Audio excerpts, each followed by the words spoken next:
চাঁদে swimming pool তৈরি করা কি সম্ভব? কল্পনা করুন চাঁদের মতো শুষ্ক আর ধূলিময় জায়গায় যদি একটি সুইমিং পুল তৈরি করা হয় তাহলে কি হতে পারে। চাঁদের কম মাধ্যাকর্ষণ, ঠান্ডা পরিবেশ আর মহাকাশের অদ্ভুত শূন্যতার মধ্যে কিভাবে সুইমিং পুলের পানি থাকবে। আজকের এই ভিডিওতে আমরা এই কল্পনাটিকে চ্যাপ্টার ধরে বোঝার চেষ্টা করব। চাঁদের মাধ্যাকর্ষণ এবং এর প্রভাব। চাঁদের মাধ্যাকর্ষণ পৃথিবীর 1/6 ভাগ, অর্থাৎ চাঁদে আপনার ওজন কম হবে, কিন্তু এটাই পুলের জন্য বড় সমস্যা। মাধ্যাকর্ষণ কম হওয়ার কারণে পানির তরল অবস্থায় থাকা কঠিন, মানে পানি সহজে বাতাসে ভাসতে শুরু করবে এবং আপনি যদি পুলে ঝাঁপ দেন তাহলে হয়তো আপনি ভেসে উঠে মহাকাশে হারিয়ে যেতে পারেন। চাঁদের তাপমাত্রা এবং পানির অবস্থা। চাঁদের তাপমাত্রা দিনে এবং রাতে ভয়ঙ্করভাবে পরিবর্তন হয়। দিনের বেলায় তাপমাত্রা 100 ডিগ্রি সেলসিয়াসের উপরে চলে যায় আর রাতের বেলায় তাপমাত্রা -170 ডিগ্রি সেলসিয়াসে নেমে আসে। এই রকম তাপমাত্রায় পানির তরল থাকা প্রায় অসম্ভব। মানে তাপমাত্রা কমে গেলে পানি বরফে পরিণত হবে আর তাপমাত্রা বেশি হলে পানি বাষ্প হয়ে মহাশূন্যে হারিয়ে যাবে।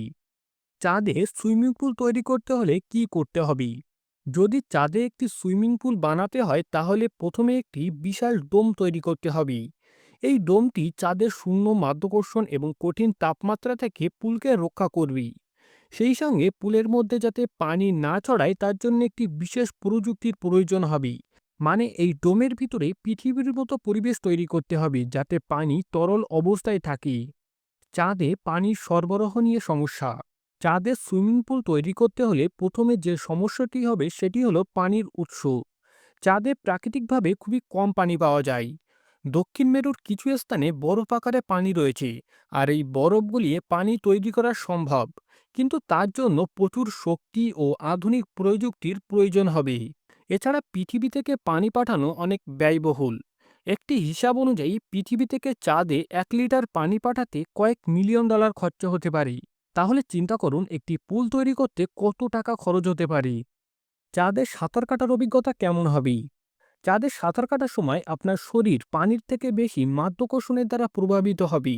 সাধারণভাবে বলতে গেলে পৃথিবীতে সাঁতার কাটার সময় আপনি পানির ভাসমান শক্তি ব্যবহার করেন, কিন্তু চাঁদে মাধ্যাকর্ষণ শক্তি কম হওয়ার কারণে আপনার শরীর পানি থেকে সহজে উপরে উঠে যাবে। এক কথায় সাঁতার কাটতে হবে খুব ধীরে এবং ভিন্ন ধরনের। এছাড়া চাঁদের শূন্য বাইক চাপের কারণে পানির কণা ভাসতে শুরু করবে। আপনি যত হাত বা পা নাড়াবেন তখনই পানির ছোট ছোট কণা আপনার চারিপাশে একটি বলয়ের মতো তৈরি করবে।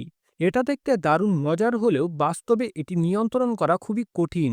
ভবিষ্যতে এমন প্রকল্প বাস্তবায়ন করা কি সম্ভব? চাঁদে একটি পুল তৈরি করা শুধুমাত্র সাঁতারের জন্য নয়, বরং এটি গবেষণার জন্য উপকারী হবে। মহাকাশে তরল পদার্থের আচরণ এবং মাধ্যাকর্ষণহীন পরিবেশে পানির গতি নিয়ে গবেষণা করতে এটি অত্যন্ত গুরুত্বপূর্ণ ভূমিকা রাখতে পারে। এছাড়া চাঁদের পর্যটন শিল্প যদি একদিন বেড়ে ওঠে তাহলে মানুষ চাঁদে একটি বিলাসবহুল পুলে সময় কাটানোর অভিজ্ঞতা পেতে চাইবে। তাতে এর জন্য প্রযুক্তির অগ্রগতি এবং বিশাল অর্থ বিনিয়োগের প্রয়োজন হবে। যদিও চাঁদের সুইমিং পুল তৈরি করা আজকের দিনে অসম্ভব মনে হয়, তবে মানুষের কল্পনার ক্ষমতা অসীম।